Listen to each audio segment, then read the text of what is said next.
ইসলামের দৃষ্টিতে বাসরাতে কি করণীয় আছে, কোনো সলাদ আছে কিনা? জি জি, লাইলাতুল জিফাফের বেশ কিছু আমল রয়েছে।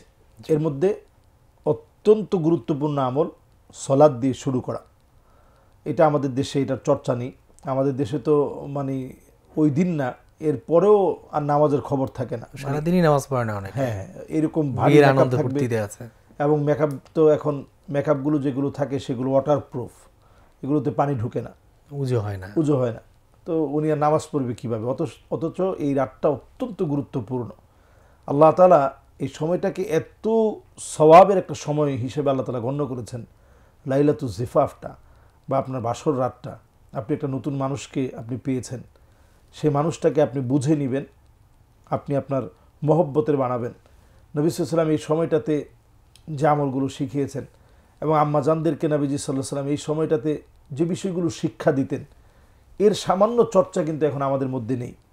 এই সময়টাতে নবীজি সাল্লাল্লাহু আলাইহি ওয়াসাল্লাম সাহাবায়ে কেরামদেরকে শিখাতেন যে এই সময়টাতে নামাজ পড়া, এবং সেই নামাজটা স্বামীর নেতৃত্বে হবে, কোনোভাবেই মহিলার নেতৃত্বে না। ইমাম স্বামী থাকবে, স্বামী থাকবে, ইমাম স্বামী থাকবে।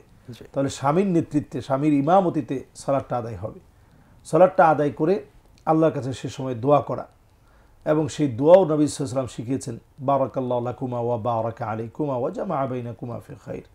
এই দোয়াটা পড়ে নেওয়া, এবং সেই সময়ে যদি কোনো আল্লাহ তাআলা ওই রাতেই যদি আল্লাহ তাআলা আপনাদেরকে কোনো বরকত দিয়ে দেয়, এজন্য বিসমিল্লাহ আল্লাহুম্মা জান্নিবনা শাইতানা জান্নিবিশ শাইতানা মা রাযাকতানা, আল্লাহর কাছে এই দোয়াটা পড়ে নেয় যে আল্লাহ, আপনি যদি আপনার নামে আমাদের যে বরকত আল্লাহ আপনারা দিয়েছেন, আমাদের সাংসারিক জীবনের যে সুখ শান্তি দিয়েছেন, আল্লাহ শয়তানের আমাদের সাথে এই সম্পর্ককে, শয়তান যেন আমাদের এই আলিঙ্গনের মুহূর্তে যেন শয়তান প্রবেশ করতে না পারে, এই দোয়াটা পড়ে নেওয়া। এরপরে আবার আপনাদের মহব্বতের শেষে একটা নতুন মানুষ আপনার ঘরে আসছে, এরপরে একেবারে এরকম পাগল না হয়ে যাওয়া যে আমি দিনদারি ভুলে গেলাম, আল্লাহুম্মা লা তাজআল লিশ-শাইতানি ফীমা রাযাকতানা নাসীবা, দোয়াটা পড়া যে আল্লাহ, শয়তানের কোনো অংশ আমার এটার মধ্যে, আল্লাহ আমার এই আজকের এই সুসম্পর্কের ভিতরে, আমাদের এই মহব্বতের আলিঙ্গনের ভিতরে, আল্লাহ তাদের কোনো অংশ, শয়তানের কোনো অংশ আল্লাহ আপনি রাখবেন না, আল্লাহ আপনি আমাকে হেফাজত করেন।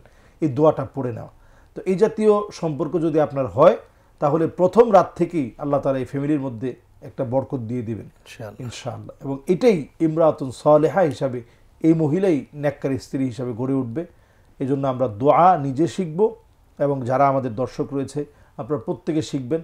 মা বোনরাও অবশ্যই, যারা এই দোয়াটা আগে পড়তেন না, এখন থেকে প্রত্যেক আলিঙ্গনে আপনারা অবশ্যই দোয়াটা পড়বেন এবং এটা শিখে নেবেন। এটা আপনারা হিসনুল মুসলিম যদি আপনারা সার্চ করেন আপনারা পেয়ে যাবেন।